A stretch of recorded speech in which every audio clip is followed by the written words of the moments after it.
Hello बच्चों, मैं आपका केमिस्ट्री टीचर शेखर सर आप लोगों के लिए लॉकडाउन के चलते कुछ अपने चैनल पर केमिस्ट्री की वीडियोज़ लेके आया हूँ, जो कि क्लास 11th एवं 12th एवं कुछ नीट एवं आईआईटी की वीडियोज़ भी लेके आऊँगा। सबसे पहले स्पेशली मैं जो प्रेफर करूँगा वो 12th क्लास वालों को ही करूँगा, क्योंकि कुछ जो लगभग जो ऑलमोस्ट 12th क्लास के जो बच्चे होते हैं वो अपनी 11th क्लास को पूरी तरह केमिस्ट्री के साथ खिलवाड़ कर चुके होते हैं। आप लोग सब जानते हो कि 11th क्लास की जो केमिस्ट्री है वो 95% बच्चों की ख़राब होती है, और वो इसकी वजह से क्योंकि वो प्रॉपर तरीके से पढ़ाई नहीं कर पाते हैं। तो इसके लिए बच्चों मैं अपने चैनल पर यहाँ पर बिल्कुल बेसिक से केमिस्ट्री पढ़ाने वाला हूँ। जिसको केमिस्ट्री में कुछ भी नहीं आता उसके लिए मैं यहाँ पर बिल्कुल जीरो से पढ़ाने वाला हूँ। तो सबसे पहले अपन स्टार्ट करते हैं केमिस्ट्री।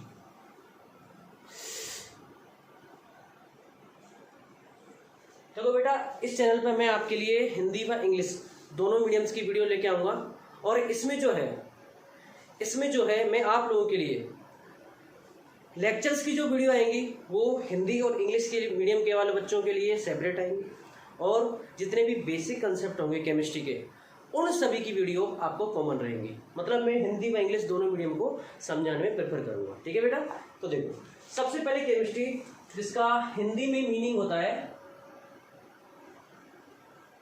रसायन विज्ञान। ठीक है बेटा, ध्यान समझिए। What is the proper definition of chemistry, अर्थात कह सकते हैं कि रसायन विज्ञान क्या होती है, केमिस्ट्री को किसे बोलते हैं। केमिस्ट्री एक्चुअलिटी में इसकी मीनिंग क्या है। तो देखो बेटा, मैं जहां तक मानूं कि केमिस्ट्री का मीनिंग एक ही वर्ड से निकल के आता है, जिसे बोलते हैं सब्सटेंस। सब्सटेंस का मतलब क्या होता है, हिंदी मीडियम वाले बच्चे बोल सकते हैं पदार्थ। केमिस्ट्री साइंस की वो ब्रांच होती है जिसमें हम टोटली सब्सटेंस के बारे में स्टडी करते हैं। स्टडी किसकी, सब्सटेंस की जो फिजिकल अपीयरेंस होती है, फिजिकल प्रॉपर्टीज, सब्सटेंस की स्मेल क्या होती है, सब्सटेंस बनता कैसे है, कोई भी सब्सटेंस कैसे बनता है, उसकी फिजिकल अपीयरेंस क्या होती है, कोई सब्सटेंस के यूज क्या होते हैं, उसके क्या क्या यूज हो सकते हैं।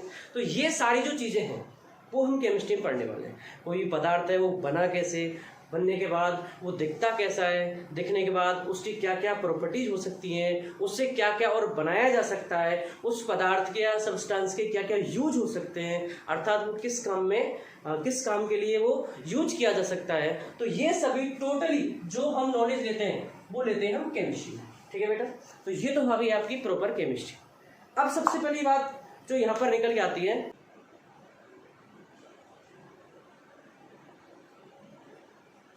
आ रही है बस,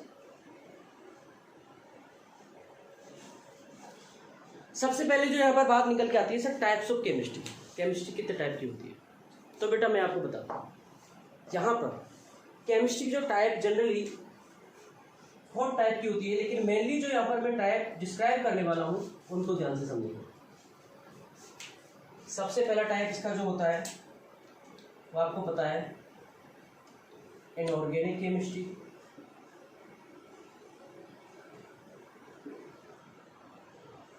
सेकेंड टाइप होता है आपका ऑर्गेनिक केमिस्ट्री। और बेटा थर्ड टाइप जो होता है आपका फिजिकल केमिस्ट्री।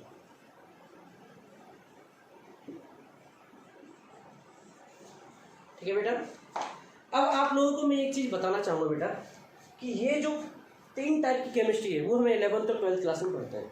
ठीक है बेटा, अब इसमें सबसे पहली चीज, what is the mean of inorganic chemistry, जिसको हिंदी में सब लोग बच्चे जानते होंगे, इसको बोलते हैं अकार्बनिक रसायन।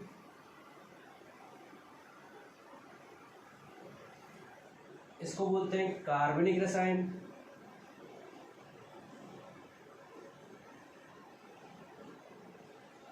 इसको जो बोलते हैं वो बोलते हैं भौतिक रसायन।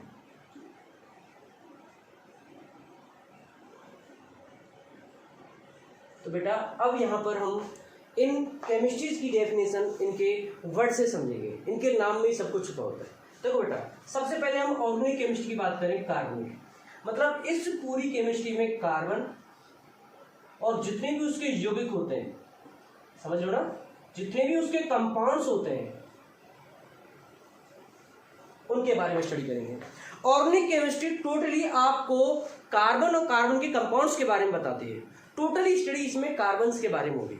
सेकंड बात करें कि कार्बन को छोड़ के जितने भी आपके एटसेट्रा एलिमेंट्स, ETC का मतलब कार्बन को छोड़ के, आपको पता है टोटल एलिमेंट कितने होते हैं 118 होने को तो डिस्कवर हो गए 1-2 और, तो उन्हीं की भी प्रॉपर तरीके से इंफॉर्मेशन नहीं आई है या वो प्रॉपर तरीके से अभी भी पीरियोडिक टेबल में शामिल नहीं किए गए। तो मेनली हमारे कितने होते हैं 118 में से कार्बन यहाँ किस में पढ़ेंगे हम, ऑर्गेनिक केमिस्ट्री में। कार्बन के अलावा जितने भी आपके बचे हुए एलिमेंट होते हैं, बचे हुए तत्व होते हैं, उनको पढ़ते हैं इनऑर्गेनिक केमिस्ट्री। ठीक है, तो आप बोल सकते हो कि रसायन विज्ञान की वह शाखा जिसमें हम कार्बन और उसके यौगिकों का अध्ययन करते हैं। Yes, branch of chemistry in which we study about all the carbon and carbon compounds. ठीक है बेटा, तो जहां पर कार्बन और कार्बन के कंपाउंड्स के बारे में स्टडी करते हैं उसे बोलते हैं ऑर्गेनिक केमिस्ट्री, कार्बन को छोड़ करते हैं उसे बोलते हैं इनऑर्गेनिक केमिस्ट्री। लेकिन अब जो मेन पॉइंट है इन दोनों की डेफिनेशन तो काफी बच्चों को पता होती है। यहाँ पर जो प्रॉपर पॉइंट वो क्या होता है बेटा कि what is the definition of physical chemistry. Sir भौतिक रसायन कैसे कहते हैं, तो बेटा मैं आपको बता दूं, भौतिक रसायन में सिंपली याद रखना कि जिसमें हम ऊर्जा समझ रहे हो, एनर्जी, इलेक्ट्रॉन का स्थानांतरण, इसका मतलब समझ रहे हो बेटा, transfer of electron, transfer of electrons, जितने भी एनर्जीज, इलेक्ट्रॉन्स, सिंपली बोले तो रेडॉक्स रिएक्शंस के बारे में स्टडी करते हैं। और बोले तो हीट, आपको सभी चैप्टर्स के नाम पता होगा, थर्मोडायनेमिक्स होता है, केमिकल इक्विलिब्रियम होता है, सॉलिड स्टेट होता है, तो ये सारे जो चैप्टर होते हैं वो किस में आते हैं, फिजिकल केमिस्ट्री। तो बेटा हमारा केमिस्ट्री का यहाँ पर कंप्लीट हो चुका है। केमिस्ट्री में सब्सटेंस के बारे में पढ़ते हैं। 3 टाइप्स होते हैं, पहला इनऑर्गेनिक होता है, दूसरा ऑर्गेनिक होता है, तीसरा फिजिकल होता है, जिसमें कार्बन को छोड़ के बाकी सारे एलिमेंट की स्टडी करते हैं इनऑर्गेनिक, कार्बन और उसके कंपाउंड्स की करते हैं ऑर्गेनिक, और जहाँ पर रिएक्शंस की, समझ रहे हो ना, रिएक्शंस की एनर्जी, इलेक्ट्रॉन्स ट्रांसफर, और यहाँ पर रेडॉक्स रिएक्शन की स्टडी करते हैं, उसे बोलते हैं फिजिकल केमिस्ट्री। ठीक है बेटा, अब हम सबसे पहले स्टार्ट करेंगे केमिस्ट्री का सबसे बेसिक कंसेप्ट।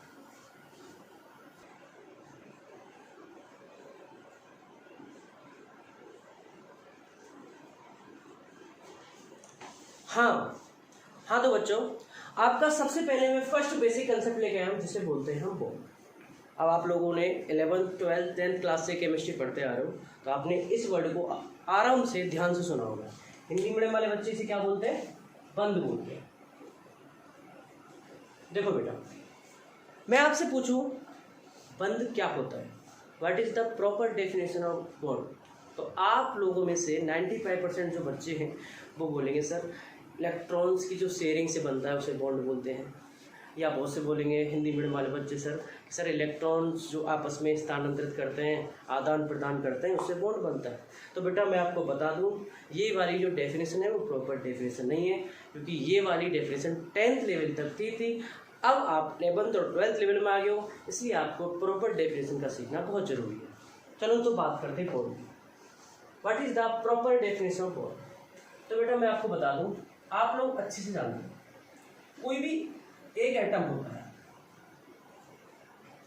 और वो कोई दूसरे एटम के पास आता है, एक एटम वो दूसरे एटम के पास, जैसे एक एटम हाइड्रोजन, ये वाला दूसरा एटम हाइड्रोजन, ये वाला हाइड्रोजन इस वाले हाइड्रोजन के पास आएगा, तो एटम और एटम आपस में मिलके किसका फॉर्मेशन करते हैं, मॉलिक्यूल का।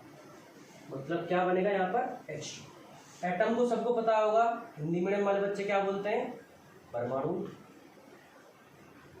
एक परमाणु दूसरे परमाणु के पास आएगा तो क्या बनेगा, आपका अणु बनेगा। क्या बनेगा बेटा, अणु बनेगा। अब इस अणु को अगर ध्यान से देखा जाए तो इस अणु में H2 कुछ इस तरह अरेंज होगा, मतलब ये वाला जो हाइड्रोजन है वो इस वाले हाइड्रोजन के साथ इस लाइन से कनेक्ट होता है। अब इस लाइन को ही केमिस्ट्री में अपन क्या बोलते हैं बेटा, बॉन्ड बोलते हैं। सर ये तो बता दिया आपने, अब ये तो बताओ कि बॉन्ड बनता कैसे, how to make a bond.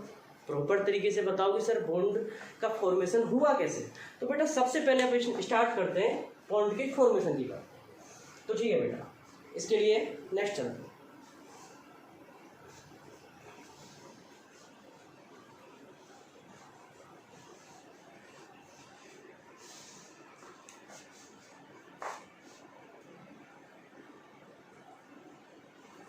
हाँ तो बच्चों, अगर मैंने माना एक एटम आपका हाइड्रोजन है, मैं यहाँ पर हाइड्रोजन को ए भी मान सकता हूँ, एनी एटम ए, एग्जाम्पल के तौर पर हाइड्रोजन ले लिया। और आपका जो सेकंड एटम है वो मैं बी मान लेता हूँ, उसको मैंने बोल दिया हाइड्रोजन। ऐसे बोल सकता हूँ एच ए और एच बी। एक परमाणु आपका कौन सा था, एच ए, दूसरा परमाणु कौन सा था, एच बी। तो बेटा ध्यान से मैंने माना कि एक परमाणु आपका एच ए था और दूसरा परमाणु आपका एच बी था, और ये स्पेस में, ब्रह्मांड में एक दूसरे से बहुत अधिक दूरी पर अरेंज है, व्यवस्थित है। मतलब यहाँ पर इन दोनों के बीच काफ़ी डिस्टेंस है। सर बॉन्ड कैसे बनता है? जब इन दोनों के बीच इतनी डिस्टेंस है, इतनी दूरी है, तो बॉन्ड बनता कैसे? तो ध्यान से देखो बेटा, आपको पता है कि इस ब्रह्मांड में, इस दुनिया में दो तरह के फोर्स प्रेजेंट होते हैं। एक तो होता है अट्रैक्शन फोर्स, सेकंड होता है रिपल्सन फोर्स। हिंदी वाले से जानते होंगे, क्या बोलते हैं बेटा, आकर्षण बल। तो इसे क्या बोलते हैं बेटा, प्रतिकर्षण बल। अब ध्यान समझना बेटा, अट्रैक्शन फोर्स मतलब आकर्षण बल, रिपल्सन फोर्स मतलब प्रतिकर्षण बल।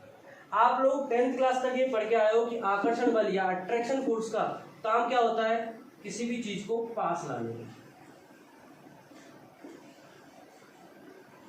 सबको पता है बेटा। और रिपल्सन फोर्स का काम क्या होता है, किसी भी चीज को दूर भगाने में।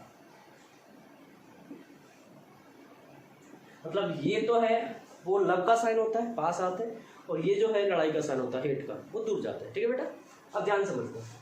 सबसे पहले बॉन्ड बनने की प्रोसेस में अगर हम एक साइंस के स्टूडेंट की तरह सोचें कि अगर सर इन दोनों एटम्स के बीच पहले रिपल्सन फोर्स लगा हो, ध्यान समझो बेटा, यहाँ पर बहुत अच्छा लॉजिक है। अगर इन दोनों एटम्स के बीच रिपल्सन फोर्स लगा हो तो बताओ क्या बॉन्ड बनेगा? बिल्कुल नहीं बनेगा सर। इसे हम इस एग्जाम्पल से समझ सकते हैं कि सर अगर ये एच ए परमाणु है, ये एच बी परमाणु है, एच ए एटम मतलब एच बी एटम, और इन दोनों के बीच रिपल्सन लग रहा है, तो बेटा ये दोनों एक दूसरे से दूर चले जाएंगे। और आप लोगों को पता है कि अगर इनके बीच बंध बनना है तो इनका पास आना जरूरी है। तो इसका मतलब sir primary interaction, primary interaction मतलब सबसे पहली कंडीशन रिपल्सन तो नहीं हो सकती। तो बेटा ध्यान समझना, अगर मैंने मान लिया कि इनके बीच अट्रैक्शन फोर्स लगा है, ध्यान समझना बेटा, अगर मैंने माना कि इनके बीच क्या लग रहा है, अट्रैक्शन फोर्स। चलो सर कैसे बताओ, ये आपका एच ए परमाणु, ये एच बी एटम, ये एच ए एटम, ये एच बी एटम, ये दोनों एक दूसरे के पास आएंगे और चिपक जाएंगे, कॉन्ट्रैक्ट हो जाएंगे, क्लोजली पैक्ड हो जाएंगे। सर बॉन्ड तो अभी भी नहीं बना, बॉन्ड तो अट्रैक्शन के काम में भी नहीं बना। हाँ सर, लेकिन ये जरूर पक्का है कि बॉन्ड बनने के लिए इन दोनों एटम्स का पास आना बहुत जरूरी है। तो इसका मतलब जो आपका सबसे पहले, इसे बोलते हैं पीआई, प्राइमरी इंट्रैक्शन, लिख देता हूं बेटा मैं यहाँ पर, प्राइमरी इंट्रैक्शन मतलब सबसे पहले इनके बीच क्या लगता है, अट्रैक्शन फोर्स लगता है। तो ये दोनों आपके जो एटम हैं, ये दोनों जो परमाणु हैं, एक दूसरे के पास आ जाते हैं। एच ए आपका यहां आ गया खिसक के, एच बी आपका यहां आ गया, ठीक है बेटा। और यहां पर इस डिस्टेंस पे आके ये दोनों एटम एक दूसरे को रिपेल करना स्टार्ट कर देते हैं। मतलब कह सकते हैं कि इस डिस्टेंस के बाद, इस दूरी के बाद इन दोनों परमाणुओं के बीच, इन दोनों एटम्स के बीच रिपल्सन फोर्स स्टार्ट हो जाता है। समझ रहे हो बेटा, इन दोनों परमाणु के बीच प्रतिकर्षण बल का लगना शुरू हो जाता है, जिससे अब ये दोनों परमाणु और ज्यादा पास नहीं आ सकते। तो हुआ क्या सर, सबसे पहले इनके बीच क्या लगा, अट्रैक्शन, तो ये दोनों पास आए। इस डिस्टेंस पर इन दोनों के बीच क्या लग गया, रिपल्सन। क्या लग गया? रिपल्सन। तो जब इन दोनों के बीच रिपल्सन लगा तो ये यहाँ पर फिक्स हो गए। अब देखना बेटा, ये दोनों एटम इस दूरी के बाद, इस डिस्टेंस के बाद पास आने के तो है नहीं, क्योंकि क्या लग रहा है? रिपल्सन। और दूर जा नहीं सकते क्योंकि प्राइमरी इंट्रैक्शन पहले क्या लगा हुआ है? Attraction force. तो इसका मतलब सर ये वाली जो डिस्टेंस होती है, इस वाली डिस्टेंस पर आके इन दोनों एटम्स के बीच लगने वाला अट्रैक्शन और जो रिपल्सन फोर्स है, कह सकते हैं कि यहाँ पर इन दोनों के बीच लगने वाला आकर्षण बल और जो प्रतिकर्षण बल है वो क्या हो जाता है बेटा? बराबर हो जाता है। ये वाली जो डिस्टेंस है इसे ही अपन क्या बोलते हैं? बॉन्ड बोलते हैं। मतलब इस डिस्टेंस पर आपका एक एटम दूसरे एटम को स्टेबिलिटी दे रहा है, स्टेबल कर रहा है। तो मतलब इस डिस्टेंस को क्या बोलेंगे सर? बॉन्ड बोलेंगे। ये जो फिनोमिनन होता है इसे क्या बोलते हैं? बॉन्ड बोलते हैं। और इस डिस्टेंस को, जिस डिस्टेंस पर आपके आकर्षण बल और प्रतिकर्षण बल मींस अट्रैक्शन और रिपल्सन दोनों इक्वल हो जाते हैं, उस डिस्टेंस को बोलते हैं बेटा बॉन्ड लेंथ। क्या बोलते हैं बेटा? Bond length. हिंदी मीडियम वाले बच्चे बोल सकते हैं इसे बंध लंबाई। क्या बोलेंगे बेटा? बंध लंबाई। तो इस तरह बेटा आपके बॉन्ड बन जाते हैं। बॉन्ड कैसे बनता है पता चल गया होगा आपको। एटम पास आएंगे एक परफेक्ट डिस्टेंस पे, एक दूसरे को रिपेल प्रतिकर्षित करेंगे, वहाँ पर रुक जाएंगे, उनके बीच बॉन्ड बन चुका है। बॉन्ड बनने पर आपकी इस जो बॉन्ड की जो डिस्टेंस होती है, बंध की जो लंबाई होती है उसे बंध लंबाई बोलते हैं। ठीक है बेटा? तो यहाँ पर ये आपका टॉपिक खत्म हो चुका है। अब आपका अगला क्वेश्चन, सर ये जो आपने अट्रैक्शन और रिपल्सन फोर्स लगाए इसका क्या मीनिंग है? हम आपकी बात कैसे मान लें? इसको प्रूव करो। तो चलो अब मैं इन दोनों चीज़ों को प्रूव करता हूँ कि आपका अट्रैक्शन फोर्स कैसे लगता है और रिपल्सन फोर्स। चलते हैं।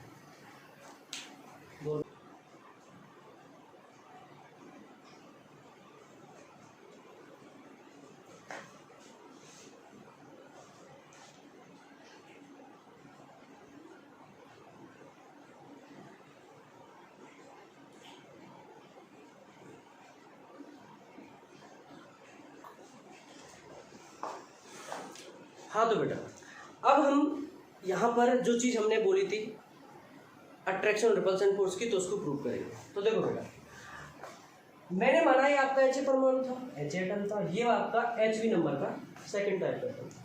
तो ध्यान समझिए, आपको पता है किसी भी एटम की स्ट्रक्चर ऐसे होती है पक्का। एटम के बीच में बेटा क्या होता है? न्यूक्लियस होता है, और न्यूक्लियस के चारों ओर कौन आपका चक्कर लगा रहा था बेटा? इलेक्ट्रॉन चक्कर लगा होता है। ये बेसिक सबको पता है। ये वाला मैंने दूसरा एटम मान लिया, इस दूसरे एटम का भी ये क्या हो गया? न्यूक्लियस हो गया। न्यूक्लियस के चारों ओर कौन आपका चक्कर लगाएगा? इलेक्ट्रॉन लगाएगा। तो ध्यान से देखना, यहाँ पर ये आपका एच एटम, ये आपका एच बी एटम, ये आपका एच परमाणु हो गया, एच परमाणु हो गया। दोनों की स्ट्रक्चर बना दी मैंने। आपको पता है हाइड्रोजन में कितना इलेक्ट्रॉन होता है? एक होता है। तो मैंने यहाँ पर एग्जाम्पल के तौर पर एक इलेक्ट्रॉन बना दिया। ठीक है बेटा? अब ध्यान सुनिए इस। हाँ तो बेटा ये आपका एच परमाणु हो गया, एच एटम, एच बी हो गया। आपको पता है बीच में जो प्रेजेंट होता है उसे क्या बोलते हैं? न्यूक्लियस। इसे भी क्या बोलते हैं? न्यूक्लियस। हिंदी में क्या होता है बेटा? ये नाभिक। बेटा ये भी क्या होता है आपका?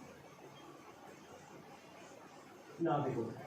ठीक है बेटा? अब इस एक एटम का जो न्यूक्लियस होता है ये दूसरे एटम के इलेक्ट्रॉन को, देखो ध्यान से, इस न्यूक्लियस पर चार्ज कौन सा होता है? पॉजिटिव। और इसके इलेक्ट्रॉन पर चार्ज कौन सा है? नेगेटिव। आपको पता है पॉजिटिव और नेगेटिव अपोजिट चार्ज है, और विपरीत आवेशों के मध्य क्या लगता है? आकर्षण। अपोजिट चार्ज के बीच क्या लगेगा सर? Attraction force. तो इसका न्यूक्लियस, इस एटम का न्यूक्लियस उस एटम के इलेक्ट्रॉन्स को अपनी तरफ क्या करेगा? अट्रैक्ट करेगा। तो यहाँ पर बोल सकता हूँ मैं कौन सा बल लगेगा? आकर्षण बल। क्या बोलते हैं इंग्लिश वाले? Attraction force. ठीक है बेटा? अब इस एटम का न्यूक्लियस इस एटम के इलेक्ट्रॉन को अपनी तरफ अट्रैक्ट करेगा। प्रोसेस तो हुई होगी सर। और ये वाला भी कौन सा होगा? Attraction force. ध्यान समझिए बेटा, एक एटम, अगर कोई आपका एटम ये है, इसका एटम भी है, इस एटम का न्यूक्लियस इसके इलेक्ट्रॉन को, इसका न्यूक्लियस इसके इलेक्ट्रॉन को, और आपको पता है जब दोनों पे चार्ज अपोजिट है तो एक दूसरे को क्या करेंगे, पास लाएंगे। तो मैंने बताया था ना सबसे पहले कौन सा फोर्स लगता है, अट्रैक्शन, क्योंकि इस एटम का न्यूक्लियस इसके इलेक्ट्रॉन को अपनी तरफ खींचेगा और इस एटम का जो न्यूक्लियस है वो इसके इलेक्ट्रॉन को अपनी तरफ खींचेगा। जब दोनों आपस में एक दूसरे को खींचेंगे तो ये दोनों एक दूसरे के पास हैं।